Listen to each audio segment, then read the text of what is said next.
Hey guys, off the top rope here, off the Mike Sports Network. I did a video yesterday on or Monday, depending on when you're viewing this, in regards to Jey Uso and the Gunther feud.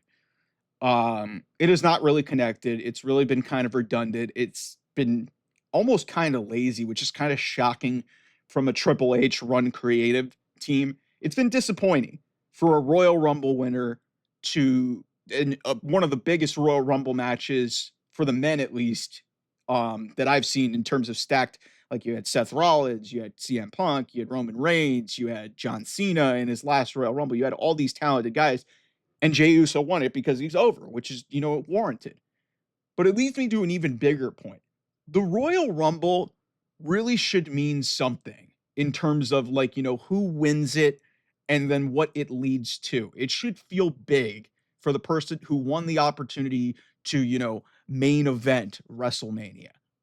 And in both cases in 2025, the men's and the women's Rumble winner both have not proven to be, and I don't know if this necessarily means they're bad winners, but the booking for both Charlotte Flair and Jey Uso coming out of the Royal Rumble has been a disaster.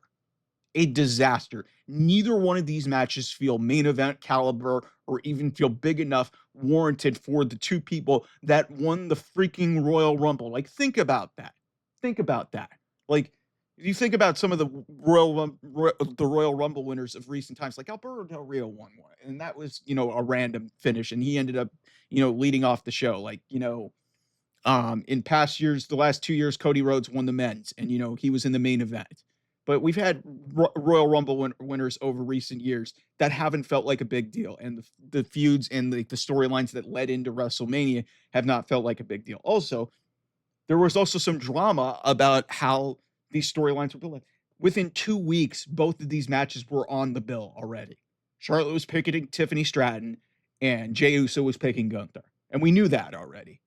And here we are. We are recording this on March 18th. We are almost a month to the day where WrestleMania is going to begin in Las Vegas. And I am here to tell you, neither one of these matches feel like the 2 or 3 biggest matches that are going to happen at this show. Because I will tell you, the women's world championship match feels bigger. It hasn't even been officially finalized yet. I'm assuming it's going to be a triple threat. Cody and John Cena feels like a big deal. And then obviously CM Punk and, whatever happens, if they're going to do a triple threat, whatever stakes there are, CM Punk, Roman Reigns, and Seth Rollins is going to probably be a match as well. That tells you everything that you need to know. I would feel better about a non-title triple threat between CM Punk, Roman Reigns, and Seth Rollins, because they're such big enough stars to main event a night of WrestleMania over either one of these world championship matches. That's how bad the booking has been so far. And listen, everybody gets mad at me because I hammer on AEW. I gotta hammer away here at WWE on this. This has not been good. And I'll be honest with you, I was okay with the idea of Charlotte Flair winning. I understood it because it was her big return. And, hey, they needed something big to come out of that. I don't see why she needed to win. I don't see why she needed to win the Royal Rumble. You could have easily had Bianca Belair or Io Sky win it, and you could have set up this crazy angle that they had to get to the triple threat that you did. And Charlotte Flair could have won the Elimination Chamber. It would have added another accolade to her career. It doesn't really do anything. With Jey, I get why they had him win. Cena winning the Royal Rumble for a third time really wasn't going to do anything. And given the story that they were going to turn him heel, doing it at the Elimination Chamber and having him win the chamber made more sense.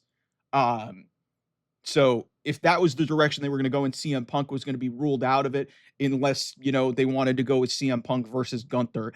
And clearly, all due respect to Gunther and CM Punk, I think CM Punk being in a position against Roman Reigns and Seth Rollins just feels like a much bigger deal. Although CM Punk could make anything that, he's in feel like a big deal. But so, like I said, I'm not as broken up as many people are that Jey Uso won the men's Royal Rumble. He was over enough, and it was warranted to get an opportunity to be at WrestleMania. The problem is they've done this match with Gunther to death. It didn't do him any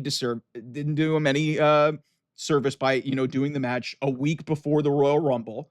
And then, you compound it with the fact that this build has just been the same. It's the same thing for the women as well. It's the same stuff. Charlotte attacks or Gunther attacks. And, Tiffany finally got the upper hand and they finally had this brawl in Barcelona last week. But it's just like, it's the same redundant build. And it's almost like they're in a holding pattern trying to, get to the next point. And it's been this way for like 4, 5, 6 weeks since these matches have been announced. And I think that's the other part of this is they announced these way too soon. Way too soon. Like 2 weeks out, they were basically like, "Hey, Jay, you're facing Gunther." There could have been some drama that was drummed up into, "Hey, John Cena, you're not facing like it's for whoever, the Royal Rumble winner doesn't pick." Like there could have been better ways to handle this, and maybe that would have changed how this was dealt with. But the fact that they've been in these same storylines and really since the beginning of February when those Royal Rumble matches happened, and here we are in the middle of March, almost a month away from the show. And it's just like, I'm telling you, I'm really underwhelmed with the two world championship matches that were made based off of the Royal Rumble, which shouldn't be the thing. Winning the Royal Rumble should make you feel like a big deal. And this does not feel like a big deal for either one. Like Charlotte, she speaks for herself. But when the other women's world championship match is bigger than Charlotte Flair, that tells you everything you need to know about where this is going. And some people will blame Tiffany Stratton. Like, guys, Tiffany Stratton's young. Okay, this is about above anything. This is about Tiffany getting a showcase on a big stage because she deserves it. She's earned her spot there, no matter what you think of her.